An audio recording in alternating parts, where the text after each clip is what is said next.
Let's also take a look at another industry which has been impacted by these GST reforms. Of course, the question is related to hospitality now. How do these reforms affect the hospitality industry? Will restaurant meals to drop to 5% from 12 to 18% earlier? Hotel rooms under rupees 7,500 will also be charged just 5% GST. This is absolutely fantastic news coming in for the hospitality sector. Hotel accommodation worth less than 7,500 rupees will be pegged at 5%. Hotel accommodation worth more than 7,500 of course continues to be at 18%. Restaurant meals across categories, depending on category, if it's 12 to 18% is no longer the valid case. It will be pegged at 5% as well. So huge fillip over there for the hospitality industry as well. What about benefits on procurement of raw materials? How does that change because of this? Well, procurement for restaurants gets cheaper with most foodstuffs moving to 5% slab. Essential items will now be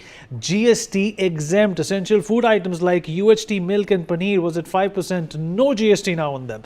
Indian breads like paranthas and naans and rotis was at 18% now, no GST on them. Fruits, meats, vegetables and processed dairy items was at 12%. It's been brought down to 5%. So, of course, another gain in the hospitality industry as well. Mr. Rawal, coming to you now. First of all, sir, your overall, sort of plank when it comes to these GST reforms. Obviously, the opposition feels that it's too little too late, but anything that, in fact stirs consumption is always welcome. The Americans also credit being the #1 economy on two things. One is, of course, the consumption that the economy has been able to derive and achieve. And secondly, it's the roads. Both these things are being worked upon by the government. And of course, this reform is going to be faster than the road network which has come up in the last 10 years. Good evening, Vinit.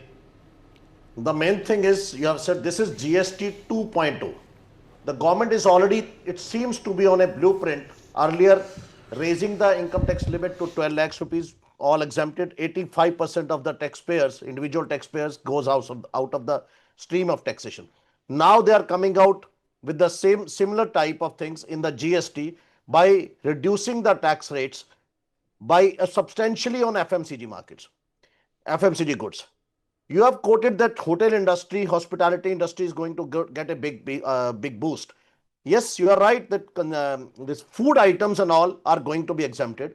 But in hotel industry, there is a very classical thing is going on.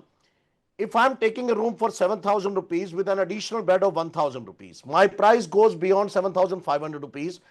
The government charges me GST at the rate of 18%. This comes out to 1,440 rupees.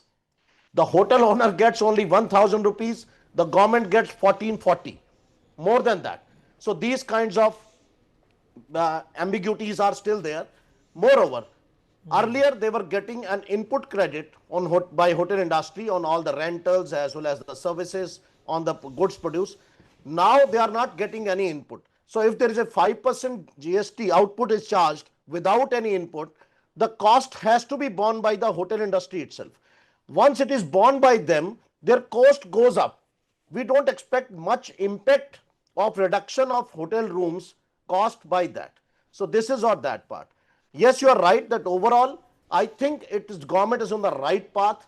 They are giving an incentive, but it is not because of the tariffs, I seems, because this was already going on. Tariff issue has just come up a month before and that will be sorted out. Sharad always says it's a Donald tariff. I say it may be a Donald tariff, but we have to face the impact of that. He must be smiling at his face that what I have done. So lots of things with this GST relief on various sectors. You have talked about the automobile.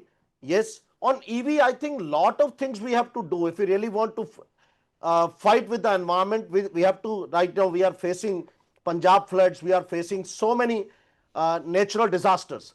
We have to make our ecosystem in such a way that at least we should be eco-friendly. We need to make an eco-friendly society for that. We have to give teachings on that. So we have to spend more on those aspects. We have to create an infrastructure for that, which I find that very much needed, I think, more in this case. Right. Like there are various steps has been taken. It is not only rate cut. It is basically for the purpose of reduction of litigations. And then on the other side, some clarifications have also come. If I say intermediary services, that was a big issue going on. All these study abroad consultants, they are facing that problem. Now they say from 22nd of September onwards, they will be treated as exports. In earlier era, it was export in service tax. Then in GST, this problem came up and they are facing this. Right. Now they